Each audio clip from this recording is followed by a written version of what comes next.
Melanjutkan dari episode sebelumnya, hari itu Osman, Boran, dan Alpen lainnya mendatangi Turgut di kastil Inegol, yang dimana di dalam ruangan Turgut berkata kepada Alpennya, "Hitung persediaan di gudang. Aku tidak ingin ada yang kurang. Kita mengambil jalan ini, tetapi semoga Allah membantu kita melewatinya." Tidak lama Osman datang memasuki ruangan. Melihat ini Turgut mengatakan, "Kau datang ke sini tanpa undangan. Apakah kau menyerang properti kami?" Seketika Osman mengatakan, "Diam kau." Kemudian memerintahkan semua Alpen untuk keluar dari ruangan. Lalu mengatakan, "Kau mengecewakan tujuan kami. Mereka membuat Alpen kami menjadi martir. Hanya kau yang tahu lokasi markas. Kau mengecewakan kami. Katakan padaku, haruskah aku meminta pertanggungjawabanmu untuk itu?" Mendengar ini Turgut mengatakan, "Kau mengatakan ini padaku seolah-olah kau tidak mengenalku sama sekali. Bahkan jika kami mengambil jalan yang sama, biarkan kita tidak bertemu lagi."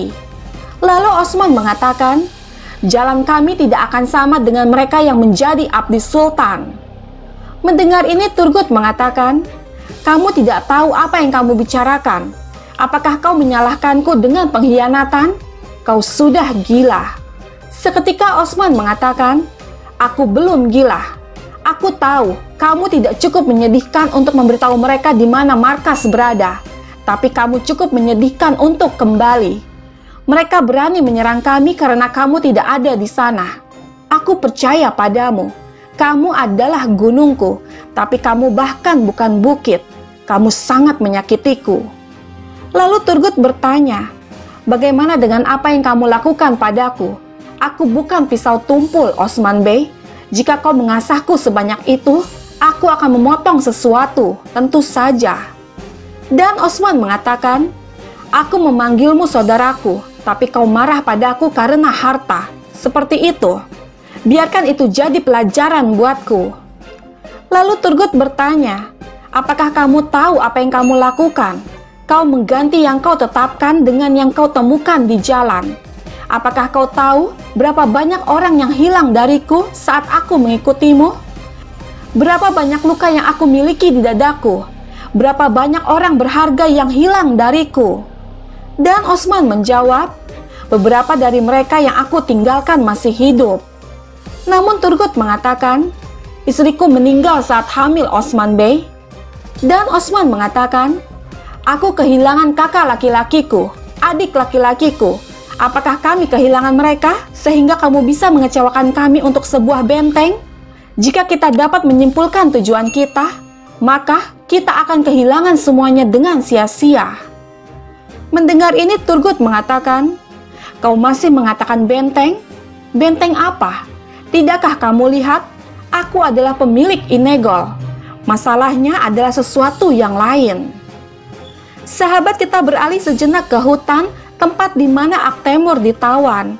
Di sana Olof berkata, "Osman, pergilah ke Kopluhisar sekarang, kalau kau bisa."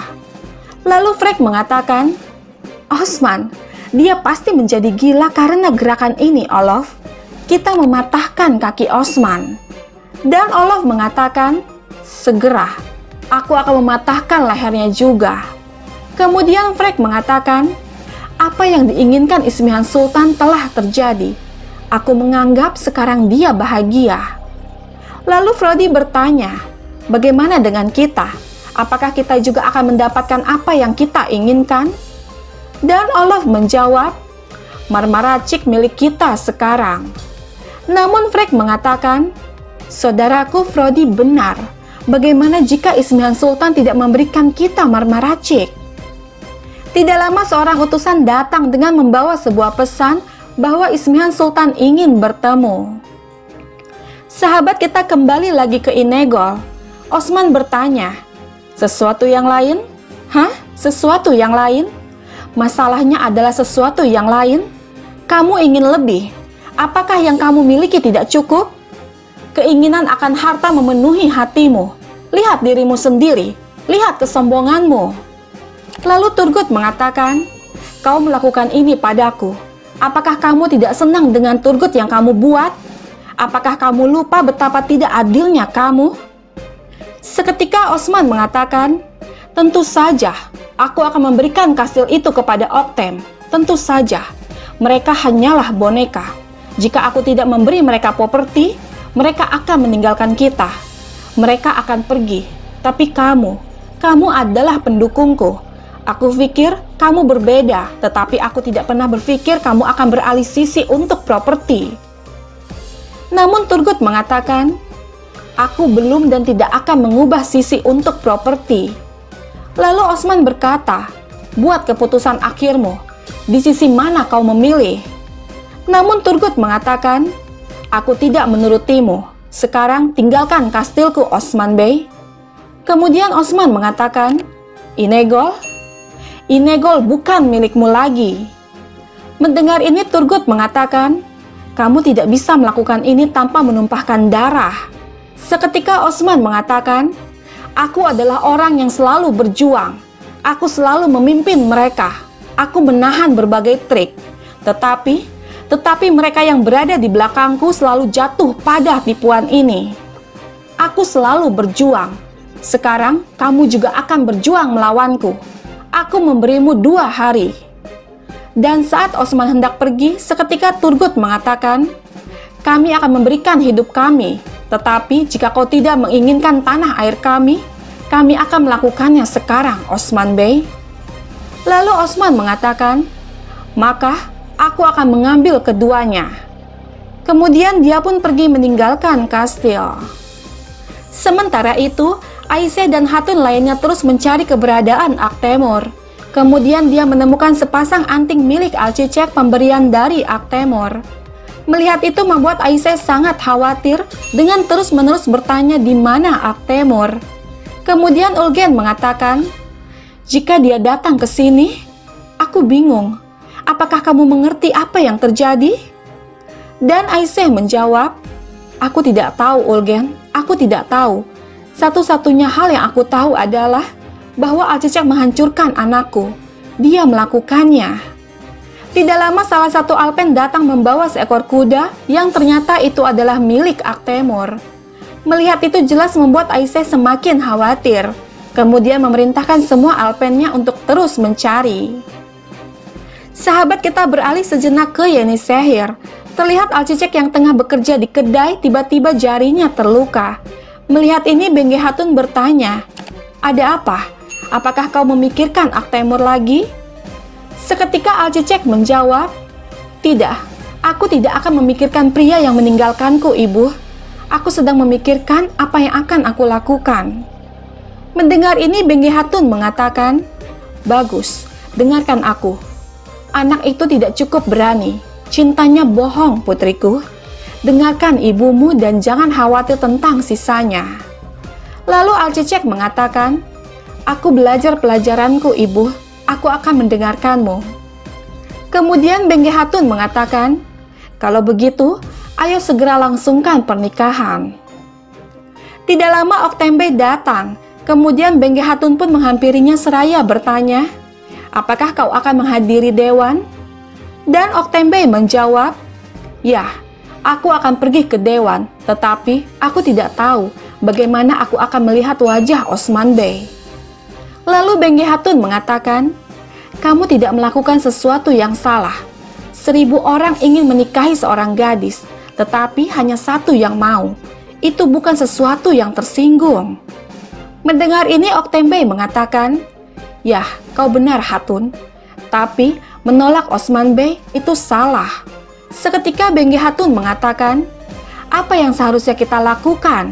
Haruskah kita mendengarkan Osman Bey daripada Ismihan Sultan yang agung? Kamu melakukan apa yang terbaik. Sekarang Ismihan Sultan berada di belakangmu. Kemudian Oktembe bertanya, apakah Alcicek baik-baik saja? Apakah dia menginginkannya? Dan Bengge Hatun menjawab, aku berbicara dengannya.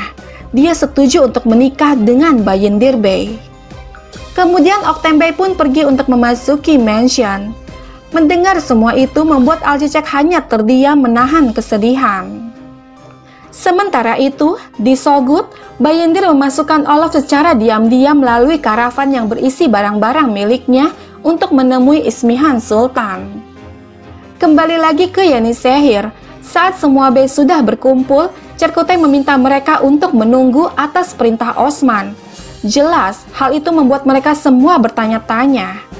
Dan tidak lama Osman pun tiba. Dengan menjawab salam mereka, Osman berkata, "Bellers, kita akan mengadakan dewan pertemuan. Akan ada konsekuensinya. Sekarang, jumlah kita lebih sedikit. Itu akan lebih sulit. Tapi, kita akan terus menang. Kita akan terus menyerang musuh. Kita tidak akan menyerah pada yang kejam. Tetapi, jika kalian tidak mematuhi dewan, kalian akan membayar harganya. Kalian akan mempertaruhkan nyawa kalian jika kalian ingin berada di sini. Ini adalah peringatan terakhirku, dan ini adalah kesempatan terakhir kalian untuk kembali. Kalian boleh pergi tanpa ada pertanyaan yang diajukan. Jika kalian ingin berada di sini, kalian dipersilahkan."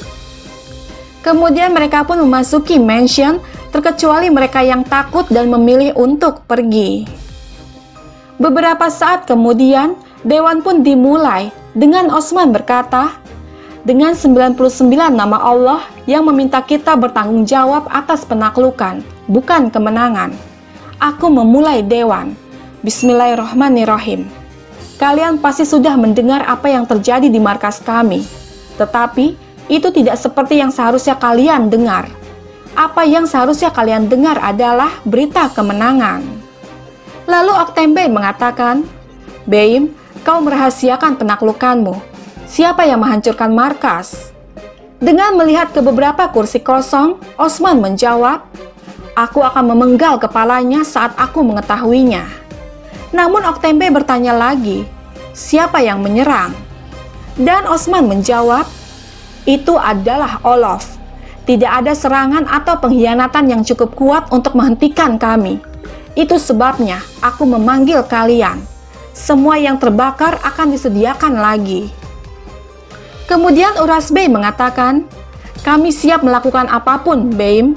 Kami telah mengorbankan darah dan hidup kami." Lalu Syahin Bey bertanya, "Osman Bey, apa pendapat Ismihan Sultan soal ini?" Sahabat kita beralih sejenak ke Sogut.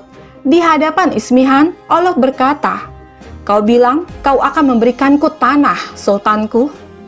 Kemudian Ismihan bertanya, "Sudah berapa tahun nenek moyangmu datang ke Konstantinopel?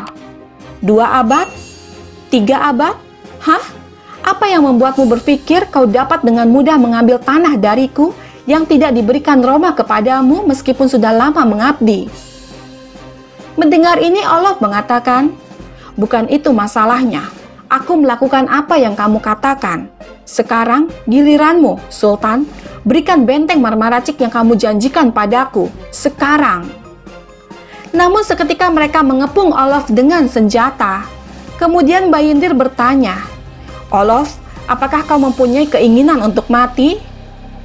Kemudian atas perintah Ismihan, mereka melepaskan Olof, lalu berkata, "Aku akan menepati janjiku, dan kau tidak akan melupakan siapa aku, Komandan Olof. Jika aku memberikan sebidang tanah padamu sekarang, Osman akan mengambilnya kembali dengan mudah." Lalu Olof mengatakan, "Bagus, biarkan dia mencoba. Aku akan menghancurkannya di bawah tembok itu." Seketika Ismihan mengatakan, "Kamu akan melakukan apa yang aku suka, bukan keinginanmu. Pertama, kita harus menyingkirkan Osman. Ketika Osman mendapat kabar, dia akan berangkat mencari keponakannya, Aktemur. Dan kamu akan memancingnya ke dalam jebakan besar, jebakan maut." Lalu Olof mengatakan, "Jangan khawatir, Sultan.